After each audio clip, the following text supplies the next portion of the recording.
Hello बच्चों, क्या हाल चाल है? बच्चों देखो, हमारा उद्देश्य यहाँ पर ना, मैं चाह रहा हूँ कि एग्जाम के पहले हम लोग बहुत अच्छा कर लें और रिवीजन हमारा अच्छा से चलता रहे।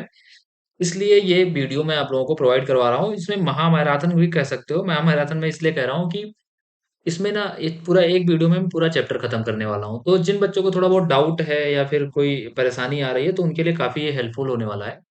अभी जो हमारा उद्देश्य, जो हमारा टारगेट है, वो क्लास 12th है ना, क्योंकि क्लास 12th वाले बच्चों को मैं पहले करवा दे रहा हूँ, क्योंकि उनका बोर्ड एग्जाम है। क्लास 12th वाले बच्चों का बोर्ड एग्जाम है और ज्यादा दिन भी नहीं बचे हैं। 27 को ही बोर्ड एग्जाम है। तो मैं चाहता हूँ कि एक एक चैप्टर को आप लोग जब ना रात को सोते समय एक वीडियो देख करके अपना आराम से सो जाइए। तो इससे आपका रिवीजन हो जाएगा और बाकी नोट्स आपके पास होंगे ही। ये पर्सनली मैं टारगेट कर रहा हूँ अपने स्कूल के बच्चों के लिए, जो बोर्ड एग्जाम सीबीएसई का देने जा रहे हैं, उनके लिए है। तो 27 के पहले पहले मैं एक एक चैप्टर बहुत ही लाइटली रिवीजन टाइप का मैं आपको ये करवा दूंगा, है ना। बहुत ही लाइटली रिवीजन करवा दूंगा, जिससे आपके अंदर ये अगर कुछ मान लो भूल गए हो या फिर अगर इसको भी देख करके चले जा रहे हो, तो वहां पर कुछ कर ले जाओ ना, पासिंग मार्क भर का तो हो जाए कम से कम। और जो बच्चे रिवीजन इसको कर रहे हैं, बाकी तो आप जानते हो कि जिन्होंने पूरी साल पढ़ाई किया है बेटा, अच्छे स्कोर वहीं पे आ रहे हैं। मतलब ये आपके लिए रैपिड रिवीजन मैं कोर्स लॉन्च कर रहा हूँ क्लास 12th के लिए। हाँ, एक बात ज़रूर है, क्लास 12th करवाने के बाद मैं आप लोगों को नीट के क्वेश्चन सेट सॉल्व करवाऊँगा, क्वेश्चन पेपर सॉल्व करवाऊँगा। नीट के प्रोस्पेक्टस में ही हमारे चैनल पे वीडियो आएगी। और चैनल बनाने का बच्चों उद्देश्य ये था कि मैं चाहता था हमारे जो क्लास 12th के बच्चे हैं, वो अब स्कूल से जा चुके होंगे अपने-अपने, तो मैं उनसे सीधा जुड़ चुकूँ। और जुड़ने का उद्देश्य ये है कि आप लोगों की तैयारी अच्छी हो पाए, आपका रिज़ल्ट अच्छा आ जाए, है ना? और अग्रिम शुभकामनाएँ आप सबको, आपका रिज़ल्ट अच्छा जाएगा, ठीक है? बेहतरीन होगा, ईश्वर की कृपा आप पे होगी। तो लेकिन हाँ, ये तैयारी आपको बेहतरीन करनी है। तो बच्चों, आज हमारा पर्पज़ है कि हेलो एल्केन और हेलो एरिन की इस मैराथन में हम लोग पूरा कंप्लीट कर लेंगे, ठीक है? एक मैराथन वीडियो बनाएँगे जिसमें बहुत ही कम समय में आपको रैपिड रिवीजन करवा देंगे, जिससे आपका रिवीजन हो जाएगा ना? तो चैप्टर का नाम है बेटा हेलो एल्केन हेलो एरिन। हम लोग ऑर्गेनिक से इसलिए शुरुआत कर रहे हैं क्योंकि पहले हम ऑर्गेनिक खत कंप्लीट करेंगे, उसके बाद इनऑर्गेनिक और फिजिकल। मतलब हमारे पास 10 चैप्टर हैं और 10 चैप्टर इस 27 से पहले-पहले यानी 25 तक मैं आपको दसों चैप्टर के वन शॉट दे दूँगा, ठीक है? मैं दसों चैप्टर के 25 से पहले-पहले वन शॉट दे दूँगा बच्चों, ठीक है? तो देखो, अब हम लोग चलते हैं वन शॉट पे, अपने कंटेंट पे। तो बच्चों, हेलो एल्केन्स होता क्या है? हेलो एल्केन्स, हेलो वर्ड जुड़ा हुआ है और एल्केन्स वर्ड जुड़ा हुआ है। हेलो का मतलब क्या होता है बच्चों? हेलो मतलब होता है, मतलब हेलो को एक्स से डिनोट किया जाता है, ये तो बता ही रखा है, सब जानते भी होंगे कि हेलो को हैलोजेंस होते हैं जो कि एक्स से डिनोट किए जाते हैं। जनरली हैलोजेंस आपके क्या-क्या होते हैं? फ्लोरीन होता है, क्लोरीन होता है, ब्रोमीन होता है और आयोडीन होता है। ठीक है बच्चों? क्या होता है? Haloalkanes contain halogen atom और atom attached to the sp3 hybridised carbon. किससे अटैच होता है बेटा? ध्यान रखना, हेलो एल्केन जनरली किससे अटैच होता है? sp3 हाइब्रिडाइज्ड, है ना? sp3 हाइब्रिडाइज्ड क्या होता है? ऐसा कार्बन जो कि 4 वैलेंसी के द्वारा जुड़ा होता है ना? मतलब कार्बन जो जुड़ा हुआ है, देखो यहाँ पर वर्ड है ना हेलो और एल्केन, तो हेलो का मतलब तो ये हो गया। अब एल्केन क्या होता है बच्चों? एल्केन का मतलब होता है CnH2n+2, ठीक है? एल्केन का मतलब ये होता है। दैट मीन्स आप कह सकते हो CH4, C2H6, है ना? इस टाइप के जो कंपाउंड है, उन्हें आप एल्केन कहते हो। तो क्या सर इसमें सिर्फ हेलो एल्केन का ही जिक्र होगा? नहीं, देखो एल्केन, एन का मतलब होता है ना सिंगल बॉन्डेड एटम या सिंगल बॉन्डेड कंपाउंड, लेकिन इसमें एल्केन भी आने वाला है और हेलोएरीन भी आने वाला है। तरह-तरह के आपको कंपाउंड इसमें मिलने वाले हैं। बस आपको क्या ध्यान रखना है कि एल्केन यहाँ पर किसी ऑर्गेनिक कंपाउंड की बात हो रही है, ठीक है?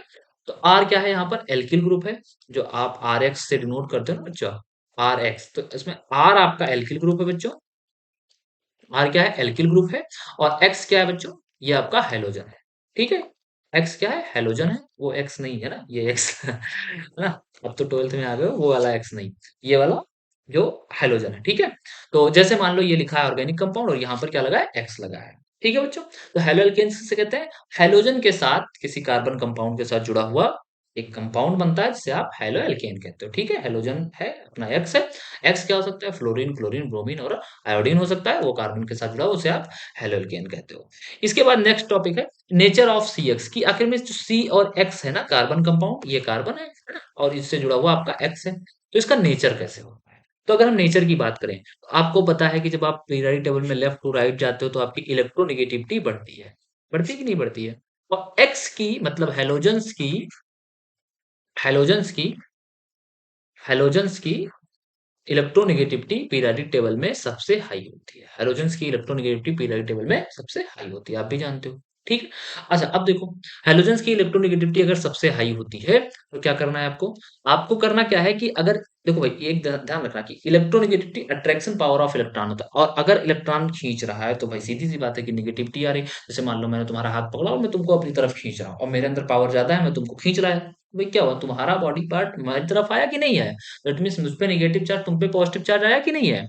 तो कार्बन और एक्स के बीच में, चूंकि एक्स की इलेक्ट्रोनेगेटिविटी ज्यादा होती है, इसलिए इसके ऊपर पार्शियल नेगेटिव, और कार्बन के ऊपर, मतलब हाइड्रोजन की तुलना में इलेक्ट्रोनेगेटिविटी कम होती है, इसलिए कार्बन के ऊपर पार्शियल पॉजिटिव चार्ज आता है। ठीक है बच्चों, ये समझ में आ गया होगा कि भाई, अच्छा देखो, nature of C X bond इसलिए भी ध्यान रखना जरूरी है क्योंकि पूरे रिएक्शन में केवल क्या करना है भाई, ऑर्गेनिक कंपाउंड क्या है, ऑर्गेनिक रिएक्शन यही होता है, प्लस को माइनस, माइनस से प्लस में जोड़ो। बस तुम्हें ध्यान रखना है कि उचित प्लस उचित माइनस पे ही जाए, अलग जगह ना जाए, है ना? यही होता है रिएक्शन। तो तुम्हें क्या करना है ना, सी पे पॉजिटिव और एक्स पर क्या आ जाए, नेगेटिव। पार्शियल आया है मतलब आयनिक बॉन्ड मत समझ लो, कोवैलेंट बॉन्डेड एटम है। ठीक है। एक्स पर नेगेटिव और सी पर पॉजिटिव चार्ज आएगा।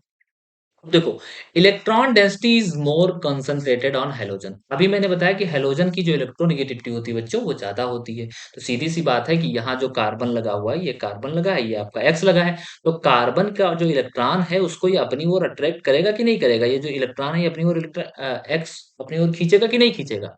तो जब कार्बन के इलेक्ट्रॉन को अपनी ओर खींचने की कोशिश करेगा, तो इसका क्या मतलब है, तुम जरा सोच करके बताओ भाई। अपनी ओर जब खींच रहा है मतलब इलेक्ट्रॉन डेंसिटी ज्यादा बढ़ रही है, मतलब नेगेटिव चार्ज हो रहा है, कोई चीज इकट्ठा हो रही है, इलेक्ट्रॉन इकट्ठा हो रहे हैं, है कि नहीं है? तो कार्बन का इलेक्ट्रॉन खींच रहा है, इलेक्ट्रॉन गायब हो रहा है, इलेक्ट्रॉन झुक झुक रहा है उधर, तो कार्बन के ऊपर पॉजिटिव चार्ज और बच्चों एक्स के ऊपर क्या आ गया, नेगेटिव चार्ज आ गया। तो क्या हो जाता है, पोलर नेचर का हो जाता है। पोलर नेचर किसे कहते हैं, प्लस और माइनस का होना। तो यहाँ पर ये ध्यान रखना है, चूंकि इंपॉर्टेंट इसलिए भी हो जाता है कि जो कार्बन की इसकी कार्बन और एक्स की जो नेचर है, इसी पर डिपेंड करता है कि आगे के फ्यूचर के रिएक्शन कैसे होने वाले हैं। तो एक्स पर आपका पार्शियल नेगेटिव चार्ज आता है और कार्बन पर आपका पार्शियल पॉजिटिव चार्ज आता है। ये बात बिल्कुल दिमाग में बिठा लेना, क्योंकि यही आपका बेस है, यही आपकी भूमिका बनाता है, इसी से आप रिएक्शन करने वाले हो। तो चलो बच्चों बताओ, कार्बन पे कौन सा चार्ज आता है, पार्शियल पॉजिटिव चार्ज। एक्स पर कौन सा चार्ज आता है, नेगेटिव चार्ज आता है। ठीक है बच्चों, चलो हम लोग नेक्स्ट स्लाइड पे चलते हैं। अब देखो, हेलो एरिन्स क्या होते हैं भाई? हेलो एरिन्स क्या होते हैं, ये तो नई पहली बार सुने हो। तो हेलो एल्केन्स पर पढ़ाने की बात हुई तो हेलो एरिन्स कहाँ ले आए आप? हाँ, मैं बताता हूँ कहाँ ले आया। देखो, हेलो एल्केन्स और हेलो एरिन चैप्टर का नाम ही है ना? एरिन्स कुछ अलग नहीं होता है। एरिन्स मतलब होता है एरोमेटिक रिंग। क्या होता है बच्चों? Aromatic ring. तो जब कोई हेलोजन ग्रुप एरोमेटिक रिंग से जुड़ा होता है तो उसे आप बोलते हो हेलो एरिन्स। ठीक है। तो डेफिनेशन पढ़ लो बहुत आसान भाषा में। Haloarenes contain halogen atom और atom attach to the sp2 hybridised carbon atom of an aryl group. Aryl group पे, अब देखो एरिल ग्रुप ना, बेंजीन रिंग जो होता है उसमें हर एक कार्बन पे sp2 हाइब्रिडाइजेशन होता है। ठीक है। तो जो हेलोजन एटम है वो कहाँ से जुड़ा हुआ है, एरिन से। ठीक है, मतलब sp2 हाइब्रिडाइज्ड है। ठीक है बच्चों, तो उसे आप हेलो एरिन्स कहते हो। देखो, आप बात आती है क्लासिफिकेशन की, भाई क्लासिफाइड कैसे कैसे किया जा सकता है। तो अभी मैंने स्टार्टिंग में ही आपको बताया था कि हेलो एल्केन, हमने नाम तो दे दिया लेकिन सिर्फ एल्केन का स्टडी नहीं करते हैं, एल्केन के साथ साथ कुछ और भी चीजों का स्टडी करते हैं। तो हम लोग क्लासिफिकेशन करके देख लेते हैं कि किन किन चीजों का हम लोग स्टडी करने वाले हैं इस चैप्टर में। तो देखो, पहला है आपका एल्किल हैलाइड। हम किसका स्टडी करेंगे, एल्किल हैलाइड का। एल्किल का मतलब वही आर, जिसे आप एल्केन बोल के आए उधर। हैलाइड का मतलब एक्स, है ना? इसी को आप जो एल्किल हैलाइड का ना, इसी को आप हेलो एल्केन भी बोलते हो, हेलो एल्केन भी बोलते हो। ठीक है बच्चों। अब देखो, कितने प्रकार के होते हैं प्राइमरी एल्किल हैलाइड। जब आपका हेलोजन जिस कार्बन से जुड़ा हुआ है, इस कार्बन से जुड़ा हुआ है ना, वो सिर्फ एक कार्बन से जुड़ा हुआ है, तो उसे बोलते हो प्राइमरी। मतलब मैं फिर से रिपीट कर रहा हूं, आपका हेलोजन जिस कार्बन से जुड़ा हुआ है, आपका हेलोजन जिस कार्बन से जुड़ा हुआ है, वो कार्बन जितने कार्बन से जुड़ा हुआ है, वो आपका डिग्री होता है। अब बताओ, ये वाला कार्बन कितने डिग्री से जुड़ा हुआ है, कितने कार्बन से जुड़ा हुआ है, एक कार्बन से जुड़ा हुआ है। दैट मीन्स ये क्या हो रहा है, 1 डिग्री हो रहा है। ठीक है। अच्छा, यहाँ पर देखो, ये हेलोजन आपका किस कार्बन से जुड़ा हुआ है, ये हेलोजन आपका इस कार्बन से जुड़ा हुआ है। अब अगर ये आपका इस कार्बन से जुड़ा हुआ है तो ये कितने कार्बन से जुड़ा हुआ है, ये आपका एक कार्बन इससे और एक कार्बन इससे जुड़ा है। मतलब आपका ये जो Br है बच्चों, ये जितने कार्बन से जुड़ा हुआ है, जिस कार्बन से जुड़ा हुआ है वो 2 कार्बन से जुड़ा हुआ है। दैट मीन्स क्या हो गया आपका, 2 डिग्री हो गया। ठीक है।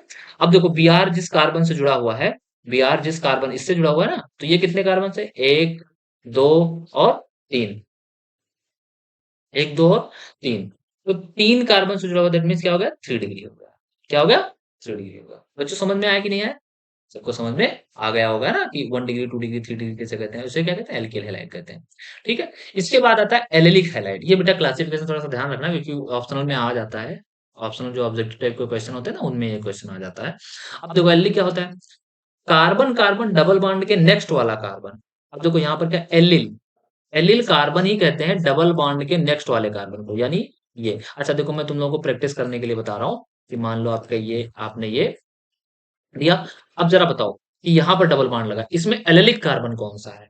देखो डबल बॉन्ड कहाँ लगा है, ये तो देख रहे हो आप लोग, यहाँ लगा हुआ है। इसका एलिलिक कार्बन क्या है? उसका नेक्स्ट वाला, एक कार्बन ये है आपका एलिलिक, और एक कार्बन आपका ये है। ठीक है बच्चों? तो आप ध्यान रखोगे एलिलिक हैलाइड क्या होता है कि एलिलिक पोजीशन पर जब हैलाइड जुड़ा हुआ होता है तो उसे आप बोलते हो एलिलिक हैलाइड। ठीक है? तो आपका ये एलिलिक है और एक ये एलिलिक है। तो यहाँ से अगर मान लो एक्स कोई जोड़ दो, एक्स मतलब वही फ्लोरीन क्लोरीन ब्रोमीन आयोडीन, तो उसे आप बोलते हो एलिलिक हैलाइड। ठीक है बच्चों? चलो अब नेक्स्ट देखते हैं हम लोग वेनेलिक। वेनेलिक क्या होता है? डायरेक्ट डबल बॉन्ड से जो जुड़ा होता है, जो एक्स डायरेक्ट डबल बॉन्ड से जुड़ा होता है उसे आप बोलते हो वेनेलिक। क्या बोलते हो बच्चों? वेनेलिक बोलते हो। ये मान लो लिया। अब यहाँ पे अगर जोड़ दिया आपने एक्स, या फिर यहाँ पर जोड़ दिया आपने एक्स, तो वो आपका क्या हो जाएगा? वेनेलिक हो जाएगा। तो ध्यान रखना एलेलिक वेनेलिक में बच्चे काफी जो कंफ्यूज हो जाते हैं। कंफ्यूज इसलिए हो जाते हैं ना, जब वो एग्जाम में जाते हैं तो वो ज्यादा दिमाग लगा देते हैं, तो एलिक को वेनेलिक और वेनेलिक को जो है एल्डिक कहलाते हैं। ठीक है? तो आपको नहीं करना है, आपको ध्यान रखना है एलिलिक कार्बन क्या होता है? कार्बन डबल बॉन्ड के नेक्स्ट वाला कार्बन एलिल कहलाता है, एलिल ग्रुप कहलाता है। और वेनिलिक क्या होता है बच्चों? डबल बॉन्ड वाला कार्बन ही आपका वेनिल ग्रुप कहलाता है। ठीक है? तो आप एलिलिक और वेनिलिक भूलना नहीं। ठीक है?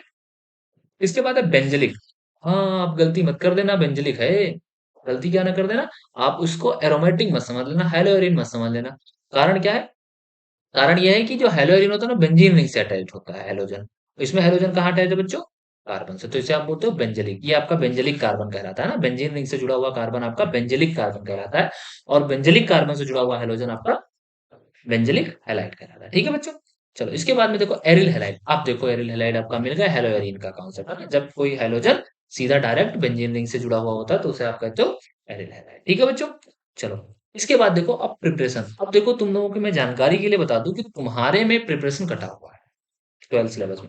लेकिन सावधान, सावधान क्यों? क्योंकि जो आप प्रिपरेशन यहाँ पर आप पढ़ रहे हो ये आपको अल्कोहल में मिल जाएंगे। तो भाई पढ़ना तो है ही है, तो क्यों ना शुरू हो जाए। ठीक है? तो आपको बस थोड़े से मैं ट्रिक बता रहा हूँ या तरीका बता रहा हूँ, आप उससे कर सकते हो, इसकी मैकेनिज्म करने की आवश्यकता नहीं है। लेकिन प्रिपरेशन ध्यान रखोगे तो अल्कोहल में मिल जाएगा आपको, ये है ना। मतलब कहीं ना कहीं तो ये सारे रिएक्शन आपको पढ़ने ही पढ़ने हैं, तो इसलिए आप इसी चैप्टर में पढ़ लो, क्योंकि थोड़ी देर में आपका रिवीजन हो जाएगा। ठीक है? देखो ये आरओएच है, यहाँ पर एच और ZnCl2 लिया। आपको पता होगा ना HCl ZnCl2 क्या होता है बच्चों, जरा बताओ। ल्यूकोस रीजेंट है ना, ल्यूकोस रीजेंट। अब ल्यूकोस रीजेंट क्या फॉर्मेशन करता है? हेलो एल्केन फॉर्म करता है। इधर देखो NaBr H2SO4 क्या फॉर्म करता है बच्चों? अब इसको तुम लोग, मैं बताऊं तुम लोगों के लिए तरीका यही है कि इसके रीजेंट तुम लोग याद कर लो कि रीजेंट का काम क्या है। अब ध्यान रखना, NaBr अगर H2SO4 के साथ पड़ा हुआ है तो हेलो एल्केन बनाएगा। ठीक है? PX3 PCl3। अब मैं इनको रीजेंट को तो मैं तुम लोगों को लिख ही देता हूँ। SOCl2 हुआ, PCl3 हुआ, PCl5 हुआ। ये सब के सब क्या करते हैं, केवल हेलो जो अल्कोहल है उसको हटा करके वहां पर हेलोजन को ऐड करवा देते हैं, मतलब सब्स्टिट्यूशन रिएक्शन हो जाता है। ठीक है? कभी कभी क्वेश्चन पूछ लेता है बाई प्रोडक्ट क्या बनेगा, तो बाई प्रोडक्ट भी रट लेना। मतलब ये पांचों छह रिएक्शन आपके लिए बहुत इंपॉर्टेंट है, इसलिए हमने यहाँ पर स्लाइड में मेंशन किया है। ठीक है बच्चों? एक ये बड़ा इंपॉर्टेंट है, रिडक्शन वाला है। ठीक है? रिडक्शन करता है पी और एक्स की प्रेजेंस में। ठीक है? पी और X2 की प्रेजेंस में, ये जो है रेड फास्फोरस की प्रेजेंस में अल्कोहल को क्या करता है? अल्कोहल को सीधा एक्स में कन्वर्ट कर देता है, दैट मीन्स हेलोजन बना देता है। ठीक है? ये देखो SOCl2 जो अभी ऊपर बताया था कि SOCl2 की प्रेजेंस में क्या बनता है, वहां से अल्कोहल हटेगा और वहां पर Cl आ जाएगा। ठीक है? चलो, अच्छा इसके बाद देखो लिखा हुआ है by free radical from hydrocarbon. आप प्रिपरेशन किससे कर रहे हो? हाइड्रोकार्बन से कर रहे हो, बाई फ्री रेडिकल हैलोजिनेशन। ये बहुत इंपॉर्टेंट है। फ्री रेडिकल का जहां नाम आ जाए बच्चों, ध्यान रखना, फ्री रेडिकल का नाम जहां पर आ जाए वहां पर ध्यान रखना है कि फ्री रेडिकल रिएक्शन करवाना है। कौन सा रिएक्शन करवाना है? फ्री रेडिकल रिएक्शन करवाना है आपको। फ्री रेडिकल रिएक्शन किसकी किसकी प्रेजेंस में होता है? हीट की प्रेजेंस में होता है, इलेक्ट्रिसिटी की प्रेजेंस में होता है, लाइट की प्रेजेंस में। लाइट में जनरली यूवी लाइट लिया जाता है। ठीक है? लाइट की प्रेजेंस में होता है। और रेडिकल अगर कहीं प्रेजेंस है तो रेडिकल की भी प्रेजेंस में हो जाता है। ठीक है?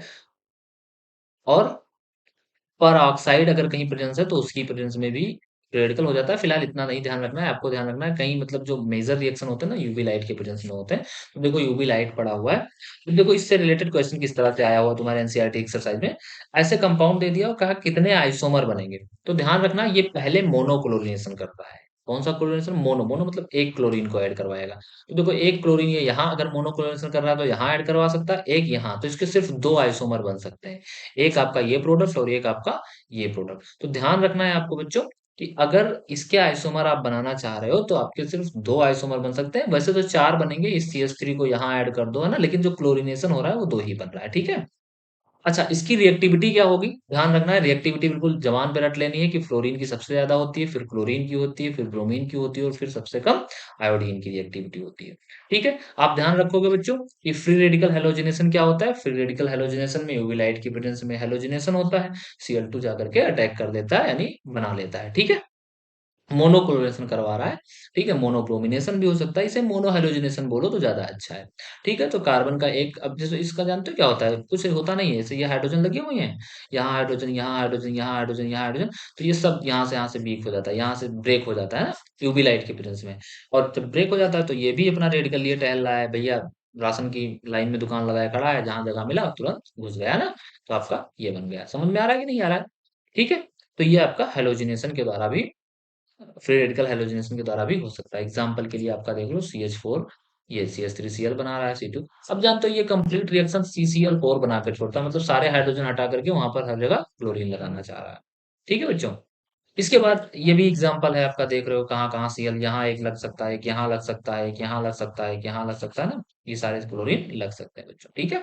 अब देखो इलेक्ट्रोफिलिक सब्स्टिट्यूशन क्या होता है। बच्चों देखो electrophilic substitution generally benzene ring में होता है, जहां तक आपको पढ़ना है सिर्फ बेंजीन रिंग में पढ़ना है, मतलब ऐसे कंपाउंड जो बेंजीन डेरिवेटिव है उसमें इलेक्ट्रोफिलिक सब्स्टिट्यूशन करवाना है। ठीक है। अब देखो आपने ध्यान रखो कि इसमें Fe पड़ा हुआ है, आपके लिए AlCl3 भी हो सकता है जो इलेक्ट्रोफाइल जनरेट करवा करके किसी तरीके से अटैक करवा दे। मैं तुम लोगों की जानकारी के लिए बता दूं कि आपका जो CH3 है या फिर हेलोजन है, ये सब के सब ऑर्थो और पैरा डायरेक्टिंग होते हैं। ऑर्थो डायरेक्टिंग और पैरा डायरेक्टिंग होते हैं। तो पैरा पोजिशन पे अटैक ये बहुत अच्छे से करेगा। ठीक है। तो ध्यान रखो पैरा पोजिशन पे, ये देखो पैरा पोजिशन पे अटैक किए हुए, ये आपका आर्थो पोजिशन। ध्यान रखना मेटा पर किसी तरीके से भी प्रोडक्ट मत बता देना। मेटा क्या होता है? जैसे मान लो यहाँ CH3 लगा हुआ है, ये आपका ऑर्थो है, O for ortho, M for Meta. ये M है, ये M फॉर मेटा, और ये आपका जो लगा है ये क्या है? पैरा है। ठीक है। यहाँ पर पैरा है। ठीक है। अच्छा देखो from alkenes, from alkenes, alkenes से आप बना सकते हो एडिशन रिएक्शन द्वारा। HX डाला, ठीक है, एक H यहाँ पर, X आपका यहाँ पर आपका बन गया एल्कीन्स। अब देखो एल्कीन्स से जब बना रहे हो तो आपको ध्यान रखना है कि मार्कोनिकॉफ्स रूल जरूर फॉलो करना है। मार्कोनिकॉफ्स रूल क्या होता है? आपका जो नेगेटिव पार्ट है वो जाकर के वहां जुड़ेगा जहां पर मिनिमम नंबर ऑफ हाइड्रोजन होंगे, मिनिमम नंबर ऑफ हाइड्रोजन होंगे। और जो आपका H है वो वहां जाकर के जुड़ेगा जहां पर मैक्सिमम नंबर ऑफ हाइड्रोजन होंगे। ठीक है। ये आपका कहता है मार्कोनिकॉफ रूल। लाइक आपने जब आयोडीन का अटैक करवाया तो यहाँ पर देख रहे हो, यहाँ पर आपके दो हाइड्रोजन हैं, डबल बॉन्ड की बात हो रही है, उनके बीच नंबर ऑफ हाइड्रोजन आप काउंट कर रहे हो। ठीक है। तो यहाँ पर आपके दो हाइड्रोजन है, यहाँ पर आपके एक हाइड्रोजन है, तो मिनिमम कहाँ पड़ रहा है? यहाँ। तो अभी मैंने क्या बताया, मिनिमम हाइड्रोजन के पास कौन जाकर के जुड़ता है? एक्स। तो आपका ये एक्स मतलब ये वाला आपका मेजर बन रहा है, ये आपका माइनर बन रहा है, ये मतलब अनस्टेबल प्रोडक्ट बन रहा है, ये आपका स्टेबल प्रोडक्ट बन रहा है। बच्चों समझ में आ रहा होगा सबको, है ना? तो इसके बाद देखो ये कई सारे एग्जाम्पल है। अब तुम लोग इसको जो है, वैसे तो मैं करके लाया हूँ लेकिन तुम लोग इसको ट्राई करते हो तो ज्यादा अच्छा है। अब देखो Cl कहाँ, देखो यहाँ पर दो हाइड्रोजन है, इस वाले कार्बन पर सिर्फ एक हाइड्रोजन है, तो Cl कहाँ जाएगा? यहाँ जाएगा। ठीक है। H कहाँ जाएगा? यहाँ जाएगा। तो इसलिए आपका जो मेजर प्रोडक्ट बनेगा वो आपका ये बनेगा। ठीक है। ये आपका माइनर बनेगा। ठीक है। ऐसा प्रोडक्ट पूछ लेता है ना, तो आपको ध्यान रखना है मार्कोनिकॉफ रूल। तो ज्यादा दिमाग नहीं लगाना है। आप डबल बॉन्ड पे ही अटैक करवाओगे एडिशन रिएक्शन, जहां पे हाइड्रोजन की संख्या कम है वहां पर आप हाइड्रोजन को अटैक करवाओगे, जहां पर हाइड्रोजन की संख्या ज्यादा है वहां पर आप हाइड्रोजन, मतलब हाइड्रोजन हाइड्रोजन को चिपकेगा, और हाइड्रोजन जहां पे हाइड्रोजन कम होगा, जैसे देखो दो बिरादरी के लोग हैं, ठीक है, तो हाइड्रोजन वहां जाना चाहेगा जहां पर उसकी बिरादरी के लोग हैं, और Cl कहाँ जाना चाहेगा? जहां पर हाइड्रोजन उसके एंटी वाले की बिरादरी कम है ना। तो आप ऐसे समझ सकते हो। अब मार्कोनिकॉफ रूल के अकॉर्डिंग अटैक करना सकते हो। ठीक है। इसमें भी देख लो, इसमें भी देख लो, अटैक वहीं पर हुआ है जहां पर कम नंबर ऑफ हाइड्रोजन आए हैं। ठीक है बच्चों, समझ में आ रहा है? सबको समझ में आ रहा होगा मुझे उम्मीद है। ठीक है। इसके बाद देखो, इसके बाद में बाइस सैंडमियर रिएक्शन, ये इंपॉर्टेंट इसलिए हो जाता है क्योंकि सैंडमियर रिएक्शन भर भर के पड़ा हुआ, मतलब हर चैप्टर में आपको मिल जाएगा, है ना, हर चैप्टर में मिल जाएगा। तो सैंडमियर ये होता है बेंजीन डायजोनियम साल्ट, ये जो कंपाउंड है इसको कहते हैं बेंजीन डायजोनियम डायजोनियम साल्ट, ठीक है। अब देखो तुम्हें क्या ध्यान रखना है, तुम्हें जो अब देखो इतनी सारी मैकेनिज्म पढ़ने की तो जरूरत है नहीं, क्योंकि आपके पास समय नहीं बचा है। आपको क्या करना है, आपको ध्यान रखना है कि ये N2 गैस यहाँ से रिलीज होगी लास्ट में, और आपके पास जो सही मायने में देखो इंटरमीडिएट तो यही है बेटा, है ना। लेकिन मैं तुम लोगों को समझाने के लिए बता दे रहा हूँ कि तुम्हें क्या होगा, जब N2 रिलीज होगा तो बेंजीन रिंग पर आ जाएगा पॉजिटिव चार्ज, और ऐसा प्रैक्टिकली पॉसिबल नहीं है। लेकिन मैं तुम्हें सिर्फ समझा रहा हूँ, ऐसा प्रैक्टिकली इसलिए पॉसिबल नहीं है क्योंकि benzene ring positive charge gain ही नहीं करेगा, उसकी रिएक्टिविटी कम हो जाएगी रीजन। लेकिन मैं तुम्हें समझा रहा हूँ कि तुम कैसे समझोगे। N2 को बाहर निकाल दो, तुम दिमाग में माइंड मेकअप बना के चलो कि कार्बन रिंग पर पहुंच गया पॉजिटिव चार्ज। अब तुम्हारे पास जो भी है अटैक करने के लिए, देखो Cu2x है ना। अब एक्स निगेटिव है। अब एक्स निगेटिव का अटैक कहाँ करोगे, अभी मैंने शुरुआत में ही बताया था कि आपको पॉजिटिव निगेटिव से खेलना है। निगेटिव का अटैक पॉजिटिव पे करवा दिया। तो जो आपके पास मिल जाए, जैसे देखो के आई है तो आयोडीन इसमें निगेटिव है ना, आयोडीन का अटैक वहीं पे करवा दो जहां पर N2 गायब हुआ है, मतलब जहां पर N2 जुड़ा हुआ है ना, वहां से N2 को गायब करो, निगेटिव वाले को वहां पर जाओ, जुड़ा करके चले आओ, सैंडमियर रिएक्शन कंप्लीट, ठीक है। अब एक बात ध्यान रखना, मतलब ये पूरा मैग्नी मैंने डाइजोनियम का पूरे रिएक्शन ही बता दिया। सैंडवियर रिएक्शन सिर्फ डाइजोनियम साल्ट से हेलोजन हेलोएरीन ही बनाता है, मतलब और बाकी डीकर वगैरह हो जाते हैं, ठीक है। तो आप ध्यान रखना, कई सारे मतलब रिएक्शन आपको मिलेंगे इसमें, लेकिन आपको ये ध्यान रखना है कि N2 जहां से निकल रहा है वहीं पर X जाकर के अटैक करेगा और हेलोएरीन का फॉर्मेशन करेगा, ठीक है बच्चों। इसके बाद देखो हेलोजन एक्सचेंज, ये बहुत इंपॉर्टेंट है, ठीक है। हेलोजन एक्सचेंज ये फिंकलस्टीन रिएक्शन होता है, अभी आपको शॉर्ट्स भी बताएंगे, क्योंकि जो अभी तक आप जो रिएक्शन पढ़ रहे थे वो सिर्फ और सिर्फ उसमें सबसे ज्यादा सुटेबल ब्रोमीन और क्लोरीन था। आयोडीन और फ्लोरीन बहुत कम प्रिपेयर करता है ना। तो ये आयोडीन के लिए, आयोडीन थोड़ा सा नॉन रिएक्टिव होता है या कम रिएक्टिव होता है। तो आयोडीन के लिए क्या होता है, हम हाइड्रोजन एक्सचेंज करते हैं कि भैया एक्स हम ले लें, आई तुम ले लो, एक्स हम ले लें, आई तुम ले लो, है ना। तो फिंकलस्टीन टेस्ट थोड़ा सा ध्यान रखना रिएक्शन। इसके बाद शॉर्ट्स रिएक्शन है, क्योंकि एफ जो है फ्लोरीन आपका ज्यादा रिएक्टिव होता है, तो उठा करके ये भी हाइड्रोजन एक्सचेंज करता है, बीआर को खींच लेता है एजी और एफ को भेज देता है यहाँ पर, ठीक है। सिंथेसिस ऑफ एल्किल फ्लोराइड बनाने का इकलौता एक तरीका है। अब मैं आपको बता दूं, आपके पेपर में ऑब्जेक्टिव टाइप का क्वेश्चन इस तरह से आ सकता है कि ऐसा कौन सा रिएक्शन है जिसके माध्यम से फ्लोरो एल्केन बनाया जा सकता है, ठीक है। तो आपको ध्यान रखना है शॉर्ट रिएक्शन किसके द्वारा, फ्लोरो एल्केन, मतलब इसका बनाने का एक ही तरीका है, वो है हेलोजन एक्सचेंज और एजीएफ। अब जो यहाँ एजी लिखा है इसकी जगह पर एजीएफ हो सकता है, Cg2F2 हो सकता है, COF2 हो सकता है, SbF3 हो सकता है, ठीक है। और एजेंट मतलब कोई मेटेलिक फ्लोराइड लेते हैं तो उसमें मेटेलिक फ्लोराइड कौन कौन से हो सकते हैं, एजी हो सकता है, HG हो सकता है, SB हो सकता है, ये सब आपके मेटेलिक हो सकते हैं, ठीक है। अच्छा अब देखो केमिकल रिएक्शन ऑफ हेलोएल्केन्स, ये अब यहाँ से तुम्हारा ना मतलब अभी तक जो पढ़ा रहे थे वो कटा हुआ है ना, लेकिन आगे पढ़ना है तो इसलिए मैंने करा दिया। अब यहाँ से शुरू हो रहा है सही, केमिकल रिएक्शन ऑफ हेलोएल्केन्स। बच्चों ध्यान रखना, इसमें सबसे इम्पोर्टेंट जो है कि ये दोनों रिएक्शन मैकेनिज्म है, क्योंकि इस पूरे ऑर्गेनिक में आपको दो ही रिएक्शन मैकेनिज्म पढ़ना है, SN1 SN2, मतलब ये एक हो गया और आपका एक एलिमिनेशन। तो इसमें ये मैकेनिज्म डिटेल में पढ़ना होता है, तो मैं भी डिस्कस करूंगा, आप परेशान बिल्कुल मत होइए, ठीक है। आपको तीन प्रकार के केमिकल रिएक्शन पढ़ना है, एक तो nucleophilic substitution reaction, elimination reaction और फिर रिएक्शन विद मेटल्स पढ़ने हैं, ठीक है बच्चों। अब देखो ध्यान दो, न्यूक्लियोफिलिक सब्स्टिट्यूशन क्या होता है, न्यूक्लियोफाइल के द्वारा किसी चीज का सब्स्टिट्यूट करना आपका कहलाता है न्यूक्लियोफिलिक सब्स्टिट्यूशन रिएक्शन। अब न्यूक्लियोफिलिक क्या होता है, न्यूक्लियोफाइल, प्लीज आप, मैंने न्यूक्लियोफाइल का कोई यहाँ पर आपको स्ट्रक्चर या फिर उसके बारे में कोई इन्फॉर्मेशन नहीं दिया है। आप न्यूक्लियोफाइल एक बार नेट पे सर्च करके पता कर लो क्या क्या होता है। फिलहाल मैं बता दे रहा हूँ, निगेटिवली चार्ज आपके न्यूक्लियोफाइल होते हैं, जो लेविस बेस होते हैं ना वो आपके न्यूक्लियोफाइल होते हैं। तो आप इतना ध्यान रखो, बाकी थोड़ा सा कितने होते हैं कैसे होते हैं ये सब आप वहां से देख सकते हो। तो OH पर देखो निगेटिव चार्ज है तो न्यूक्लियोफाइल है, Cl पर निगेटिव चार्ज है, ये देखो NH2 जो लिखा हुआ है ना यहाँ पर आपके निगेटिव चार्ज होना चाहिए ना, तो ये आपका क्या है, ये आपका जो है न्यूक्लियोफाइल है, ठीक है। या फिर NH3 ले लो, NH3 ले लिया इस तरह से, NH3 ले लिया इस पर लोन पेयर, तो ये आपका न्यूक्लियोफाइल हो गया।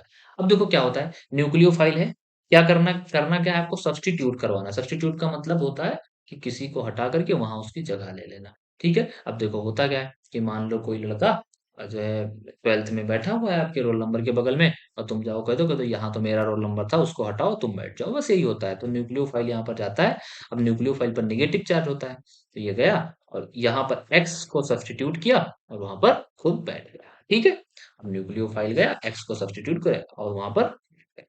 ठीक है, अब देखो एम्बिडेंट न्यूक्लियोफाइल क्या होता है? एम्बिडेंट इस तरह से होते हैं जो दो सेंटर होते हैं डोनेट के, जैसे मान लो सी और एन। अब देखो ध्यान से सी और एन को देखो, एक बार एन पर न्यूक्लियोफाइल मतलब निगेटिव चार्ज आ रहा है और एक बार आपके कार्बन पर भी निगेटिव चार्ज आ रहा है।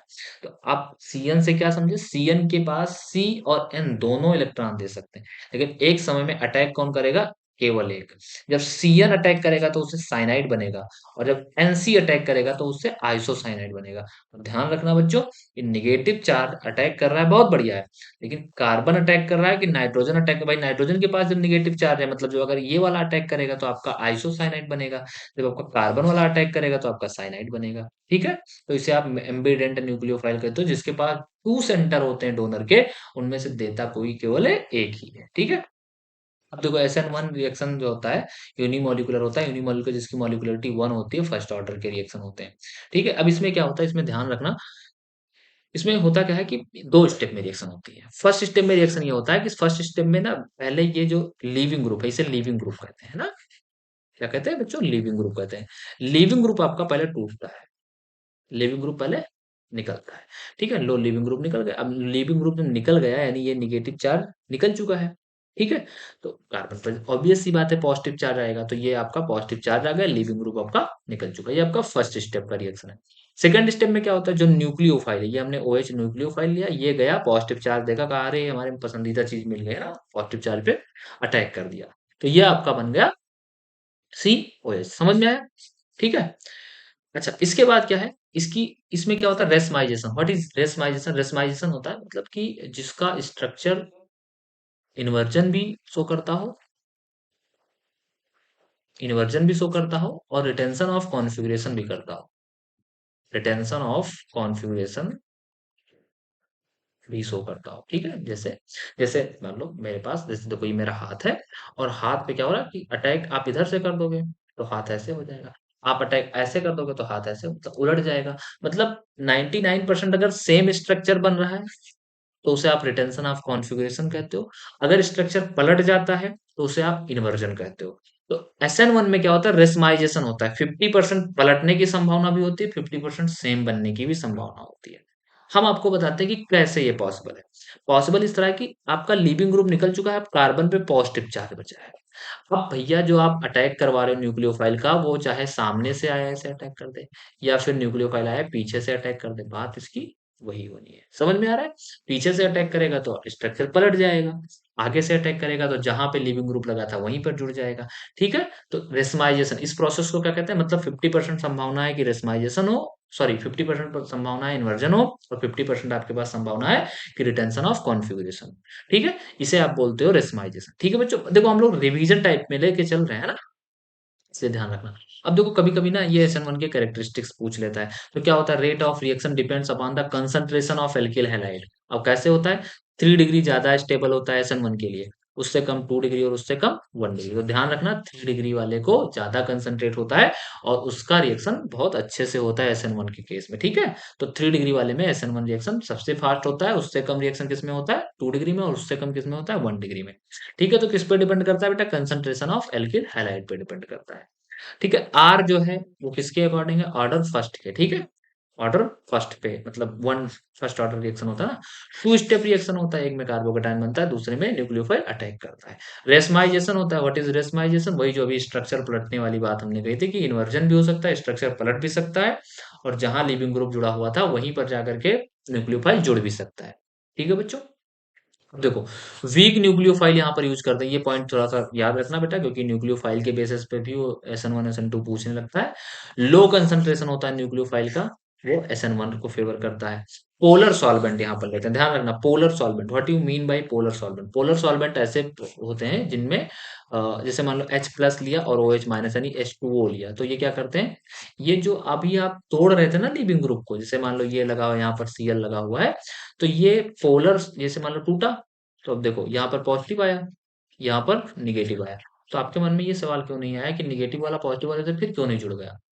इसीलिए नहीं जुड़ गया क्योंकि पोलर सॉल्वेंट हमने यूज किया था, और यहाँ पर देखो H+ है। पोलर प्रोटिक हम लोग जनरली यूज करते हैं, पोलर भी में भी पोलर प्रोटिक, प्रोटिक का मतलब H+ वाला। अब H+ इसको मिल गया है ना, तो ये थोड़ी देर के लिए उधर इंगेज हो गया, दूसरी जगह मुंह मार रहा है। ठीक है, तो अपना भूल गया पॉजिटिव चार्ज, जैसे पॉजिटिव चार्ज खाली बैठा, न्यूक्लियोफाइल यहीं बगल में बैठा था, तुरंत फटाक से अटैक कर दिया।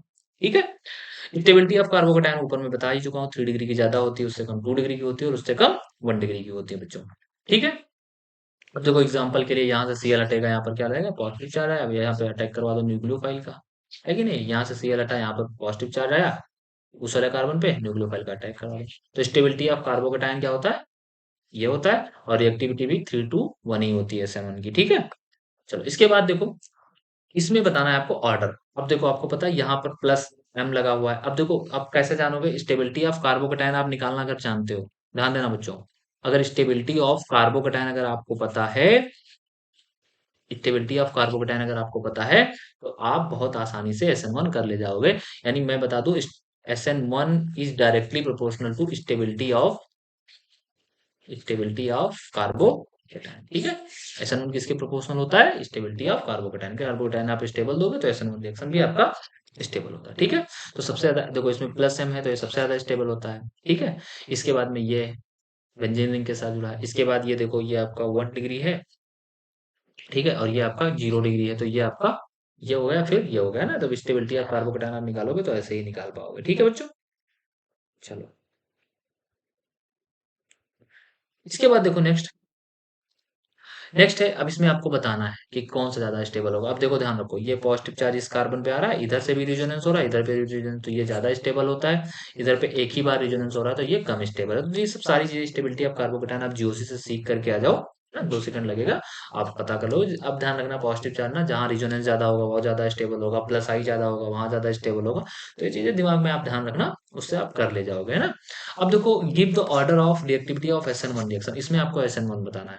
अब देखो आपको ये पता होगा 3 डिग्री है, तो 3 डिग्री अभी मैंने बताया, ये आपका 2 डिग्री है, ये आपका 1 डिग्री है, ये आपका ये मतलब है 1 डिग्री ये भी, लेकिन अब चूंकि यहाँ पर ये ज्यादा कार्बन बल्कि ग्रुप लगा हुआ है, यहाँ पर एक ही कार्बन लगा हुआ है, तो ये कम हो जाएगा। तो सबसे ज्यादा स्टेबल कौन हो जाएगा, ये सबसे ज्यादा, मतलब सबसे ज्यादा रिएक्टिव हो जाएगा ये, उसके बाद ये, उसके बाद ये, और उसके बाद ये हो जाएगा। ठीक है बच्चों, आप अब समझ में आ रहा होगा आपको कि Br हटेगा, यानी जो लिविंग ग्रुप है वो हटेगा, और वहां पर उसके बदले में जो अपोजिट वाला कार्बन है उस पर पॉजिटिव चार्ज आएगा, और जब उस पर पॉजिटिव चार्ज आएगा तो वहीं पर अपना न्यूक्लियोफाइल अटैक भी कर देगा। ठीक है, चलो इसके बाद इसमें बताना है कि इसमें क्या अटैक होता है, मतलब क्या रिएक्टिव है। अब देखो इसमें ना, ये देखो, एक रिजोनेंस, दो रिजोनेंस, C6H5 रिजोनेंस ही तो करता है, प्लस इस वाले कार्बन, मतलब इसका आप स्ट्रक्चर बनाओगे तो आप इसको, मैं पीएच लिख रहा हूँ C6H5 को, ये देखो ये बना हुआ है CH3, और यहाँ पर जुड़ा हुआ है Br।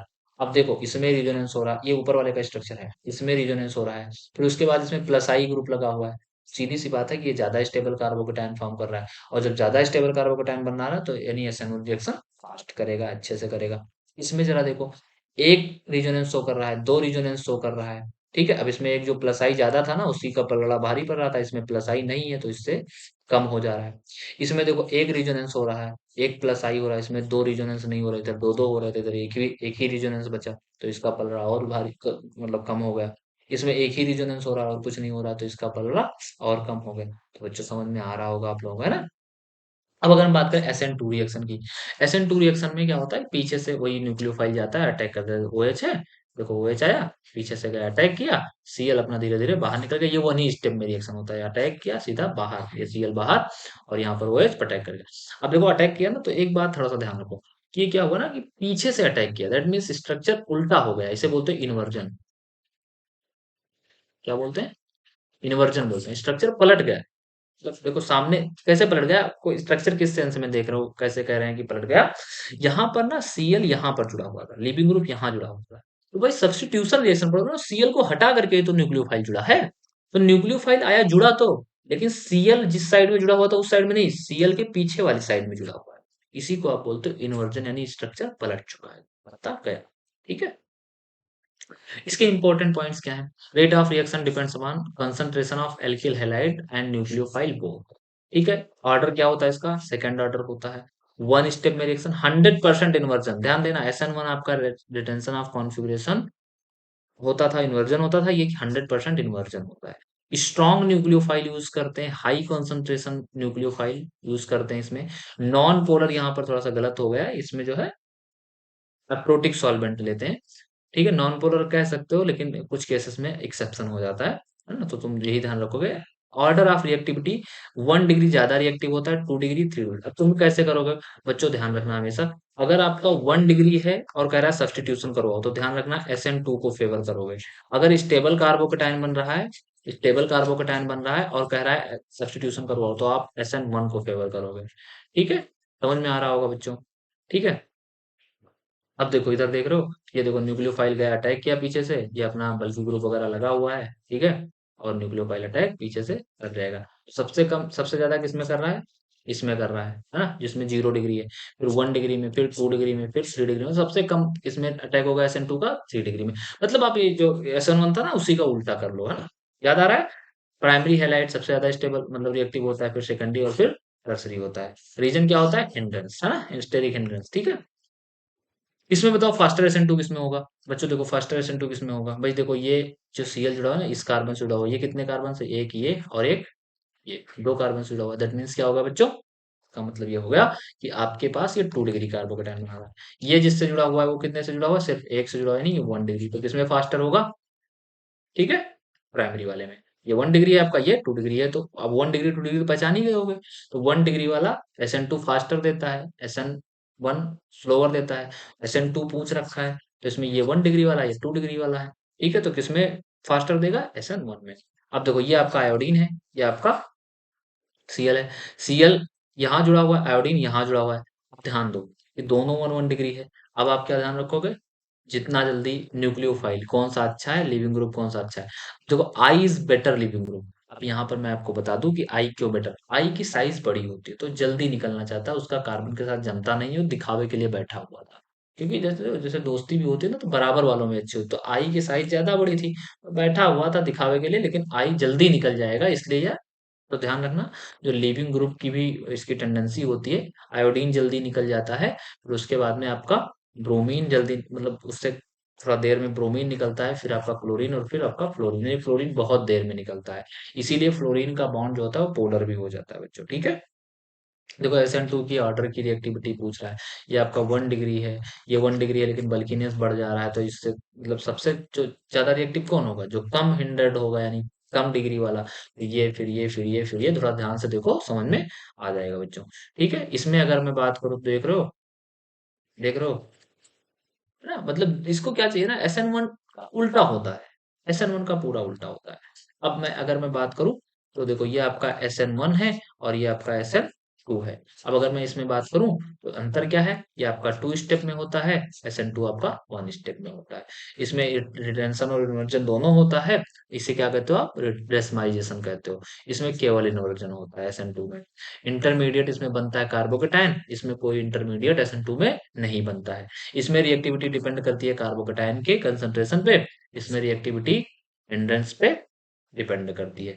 ये यूनिमोलिकुलर होता है। यूनिमोलिकुलर मतलब 1 डिग्री या फिर 1 ऑर्डर, यानी फर्स्ट ऑर्डर। ये बाइमोलिकुलर होता है, और ये क्या होता है? 3 डिग्री इसकी रिएक्टिविटी। अब यही ध्यान रखना, यही आपका मेन करवाएगी काम, है ना। ये आपका जो ऑर्डर है वो मत भूलना, कि SN2 का ऑर्डर क्या है और SN1 का ऑर्डर क्या है। ठीक है बच्चों, अब मुझे लग रहा है आप थक गए होंगे, तो आपको मैं इसके आगे की रिएक्शन, यानी इसके आगे की जो चैप्टर है वो दूसरे वीडियो में समझा दे रहे हैं। ठीक है बच्चों।